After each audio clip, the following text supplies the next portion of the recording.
nome é Emerson de Biagi, sou professor de viola no Departamento de Música da Unicamp, Universidade Estadual de Campinas.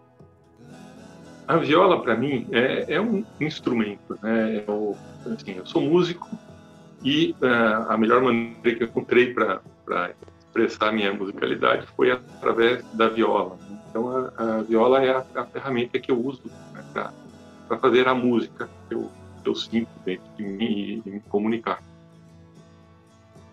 Eu resolvi me tornar violista na hora que eu decidi ser músico, né? Eu tive um início com o violino, com 8 anos de idade no violino, toquei até os 15, e daí chegou uma hora que eu me desinteressei pela música, né? Fui fazer outras coisas, acabei indo fazer faculdade de engenharia, mas no meio da faculdade de engenharia eu acabei me desiludindo com o curso também, né? E começou a dar vontade de explorar a música novamente.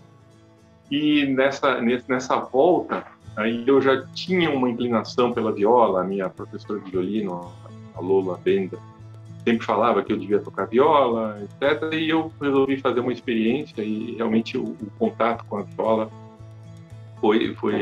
me pegou, né? E eu me senti muito mais à vontade com a viola, e acho que é uma questão até de temperamento, né? E além de vantagens físicas, né? Eu tenho 1,90 m de altura, assim, então naturalmente a viola acomodou melhor para mim. Então, a hora que eu peguei a viola, não parei mais, né? Inclusive, concluí o curso de engenharia, mas em seguida já fiz o curso de música, daí me profissionalizei, virei músico do Teatro Municipal, mas quis continuar estudando e então acabei indo fazer mestrado, doutorado fora e regressei ao Brasil. Questão difícil de definir, né? Tem muita gente que inclusive questiona, né, se existe o tal do talento, né? Eu pensaria que seria uma aptidão, uma facilidade, né, que a pessoa tem, mas até isso é controverso, né? Diz que, na verdade, isso tem a ver com as experiências que a pessoa teve, como ela cresceu, que tipo de acolhimento ela teve no mundo, né? E que todo mundo teria o mesmo talento. Eu não sei. Pela minha experiência, eu acho difícil de mensurar isso, né?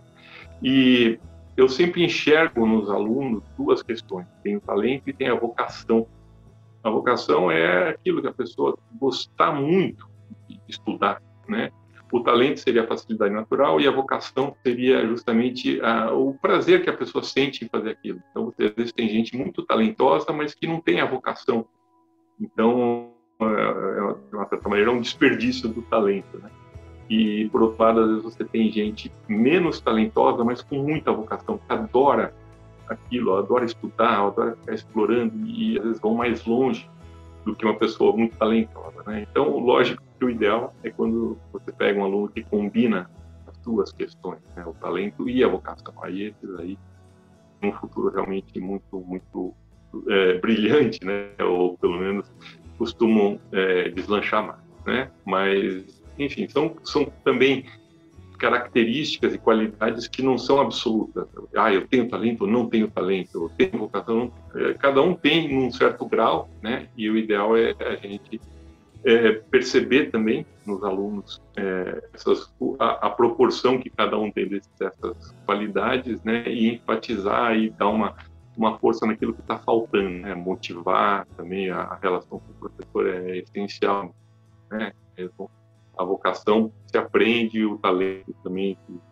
Acredito que ele possa se desenvolver melhor do que eu, muito dependendo da relação do aluno com o professor. É uma pergunta muito difícil. Compositor e música favorita é uma pergunta muito difícil de responder, né? Mas, assim, eu vou mais pelo que me emociona, né? O que eu sinto muito prazer de ouvir, né? E acho que cada vez mais Mozart, para mim, tem sido realmente. Eu ouço o segundo movimento da Sinfonia Concertante e eu fico arrepiado, fico, né, muito tocado por essa música, né?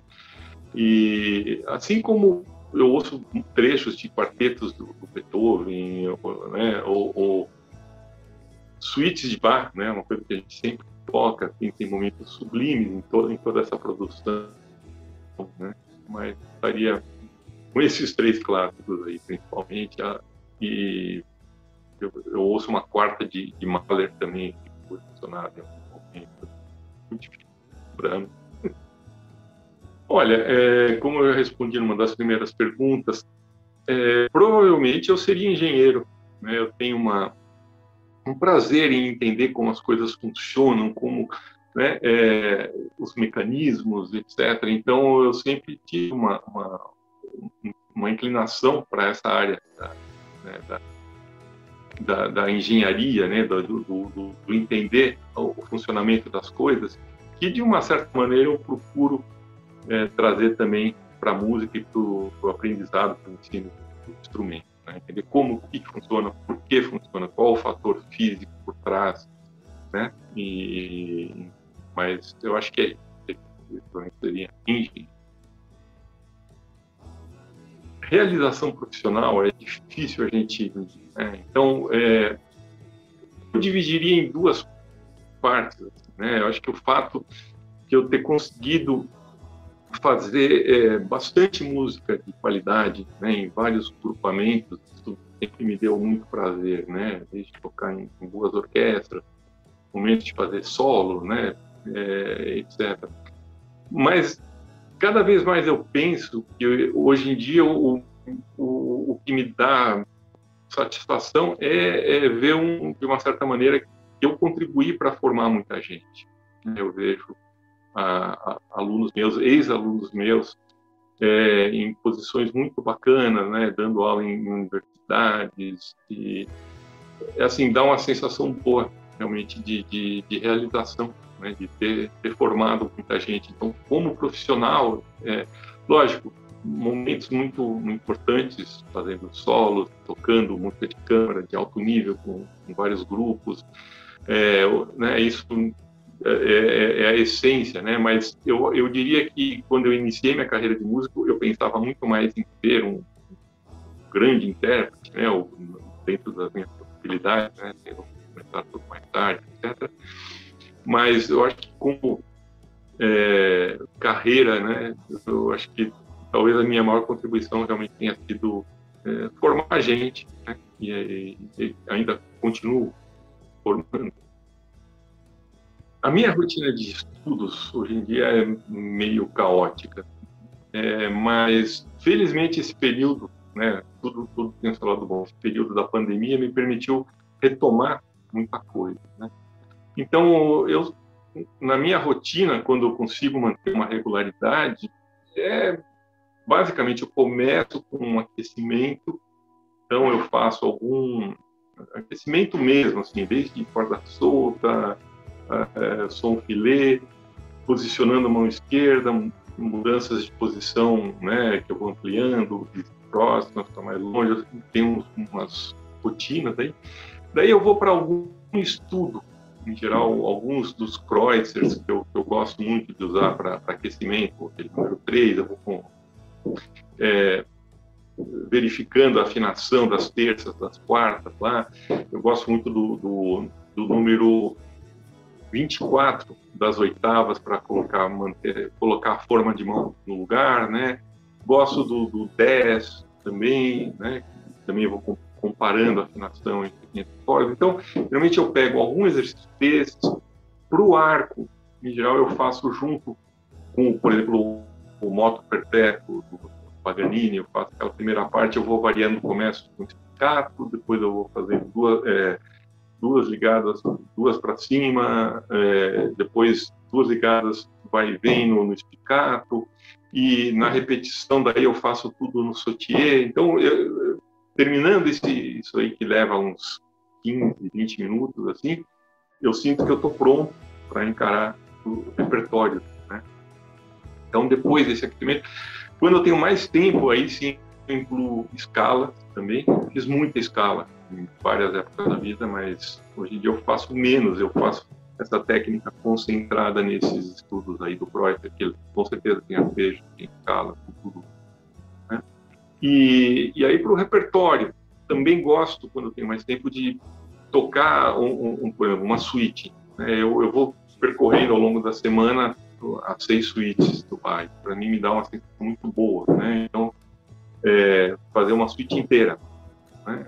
E eu tenho feito também, desde o ano retrasado, tenho explorado métodos originais de viola, né? Que a gente faz um Kreutzer, faz Rode, faz tudo, mas tem o Campagnoli, o Hofmeister, a Lilian Fuchs, né? Então, é um material que eu não estudei na época de formação, então eu tenho explorado bastante aí também. Então, isso seria essa parte mais técnica de construção e de fixação, né? De coisas já aprendidas. E aí eu parto para os repertórios atuais, né? Então, já faz algum tempo eu estou me dedicando, até pela situação da pandemia, a estudar o repertório solo brasileiro, né? No século XX, né? E começo do século XXI. Então, tem todo um repertório lá que eu tenho estudado e estou com planos. E já era para ter gravado, mas eu acho que esse ano sai. A repetição, ela é necessária, né, nos estudos para fixar, né? Uma vez que você entende o que tem que ser feito, não quer dizer que você já saiba fazer. Então, a gente depende muito para fixar conceitos e da automatização da repetição, né? Mas tem que tomar um certo cuidado com aquela repetição burra, né? Repete porque tem que repetir ou para desencargo de consciência. Então, isso eu acho que não funciona, ou tem um resultado muito limitado, né? E muitas vezes a repetição leva, se ela não é bem feita, se ela não é feita com consciência, ela leva à solidificação, à cristalização de vícios, né? Então, sempre que eu estou repetindo algo, eu tenho que ter muito claro, em primeiro lugar, como eu estou repetindo, né? Se eu estou realmente aprimorando alguma coisa com essa repetição, né? E o porquê, né? Por que eu estou repetindo, né? Então, a repetição, ela é importante, mas ela é perigosa, porque muitas vezes também a gente repete porque é uma coisa que já está, de uma certa maneira, conhecida, né? Então a gente fica naquela zona de conforto e faz bem para o ego, porque você está tocando e fala, puxa, olha como eu toco bem isso, e daí no dia seguinte, eu continuo tocando bem isso, né? Só que isso não te leva a um progresso, né? Então, tem uma fala acho que foi do Rostropovich, mas foi algum cellista, quase certeza que foi ele, que ele fala que a diferença entre o grande músico, né, e o músico mediano, né, é justamente o que ele estuda, né? O músico mediano, ele fica feliz em replicar, em repetir aquilo que ele já faz mais ou menos bem. E o grande músico, aquele que atinge um nível mais alto, é justamente o que está sempre estudando o que ele ainda não sabe, né? Então, ele está buscando avançar na sua técnica, no seu repertório, né? E isso o leva a patamares mais elevados. Eu tenho esperança de que após a pandemia a gente tenha um retorno, né, a possibilidade de concertos. As coisas continuam acontecendo, a gente vê que de uma maneira ou de outra, por exemplo, no ano passado eu fui assistir um concerto na Sala São Paulo, com distanciamento entre os músicos, a plateia, etc. De uma certa maneira, e eles têm continuado a fazer, assim como em outros lugares, né? Ou seja, ainda existe uma necessidade, as pessoas precisam dessa música, né? Então, mas eu acho que nesse período de pandemia, com certeza a gente teve muitas mudanças, né? Algumas positivas, né? O fato de ter havido um grande número de festivais e de conversas, né? E isso disponível para um grande número de pessoas assistirem, né? Promoveu intercâmbios, né?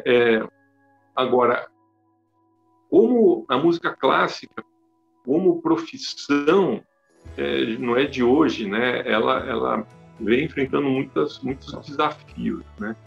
Eu considero assim que no momento em que eu me formei como músico, a gente tinha uma realidade que não era das melhores, mas também tinha muito menos concorrência, né?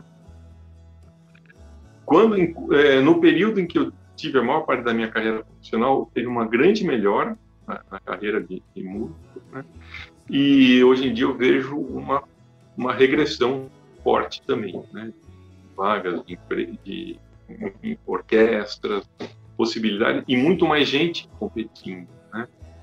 O que, por um lado, é uma garantia de que a música vai continuar, né? Mas ela vai ficar, talvez, cada vez mais competitiva, né? E as pessoas vão ter que batalhar mais para achar o seu lugar ao som. Bom, quem quer começar a estudar viola pensando numa possível profissionalização, né?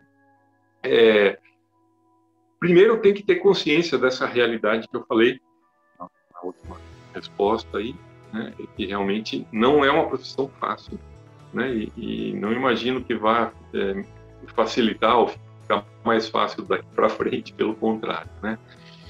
Mas primeiro conselho arranje uma boa orientação, né? Não existe atalho para chegar num nível de profissionalismo, né? De desenvoltura com o instrumento, mas existem alguns desvios que te afastam muito de onde você quer chegar.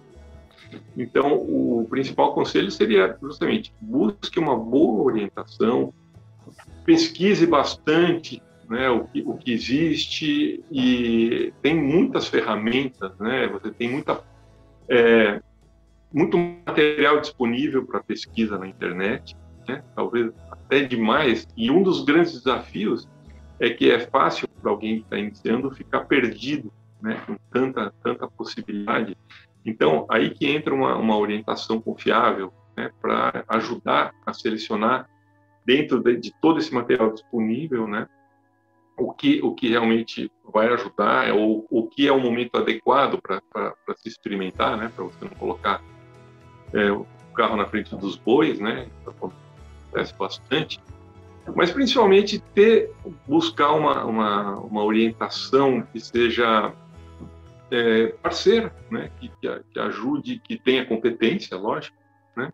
E que tenha uma relação saudável, né? Com o aluno, né? Isso, para mim, é primordial. Eu já tive alguns professores carrascos, né? Linha dura, e para mim nunca funcionou bem isso. Então, eu acho que é isso. Busque uma boa orientação e uma pessoa que te estimule, que tenha competência e com quem você se sinta bem.